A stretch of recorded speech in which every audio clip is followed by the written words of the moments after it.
they say it's a learning difficulty. I would just say that it's a different way of learning. There's not one right way of doing most things in life. And I've realised through doing the documentary, it's just about a different route, getting to the same goal in the end, but just doing it in a slightly different way. Well, you decided to become an actress, which is all about learning lines, learning a role.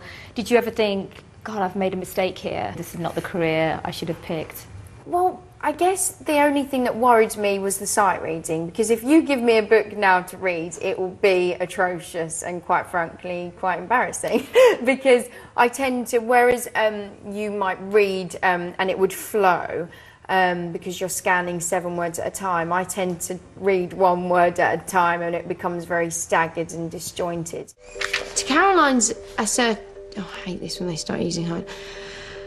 Assertion of her brothers being partial to Mr. Darcy, she said no, she paid no credit.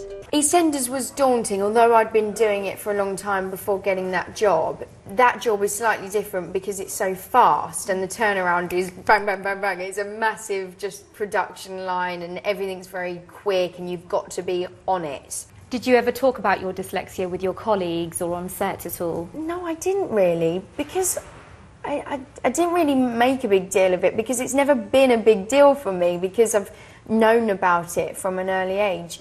And Ricky Groves is in my documentary, who played Gary, and he said to me, you never really discussed it, and we didn't, but it was interesting to then discuss it and talk about how he had learnt his lines and how it was different, and he was so much quicker than I was. Did you ever get any scripts early on EastEnders? No, the scripts I got at the same time as everyone else, and I didn't ask to get them early because I just knew that I would get them and go home and work really hard on them. Now, you tried a number of different techniques in the documentary, including tinted glasses.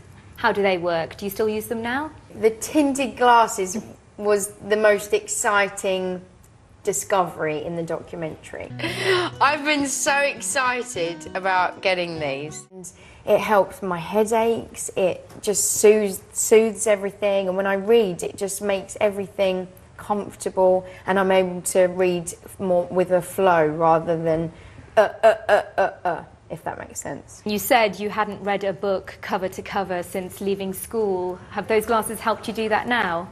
Well, yeah, I mean, it's incredible, really. I think now with my glasses and with a few little techniques, it's as if reading isn't scary for me anymore and I can just let go and actually enjoy it. And I can't really answer why that's happened.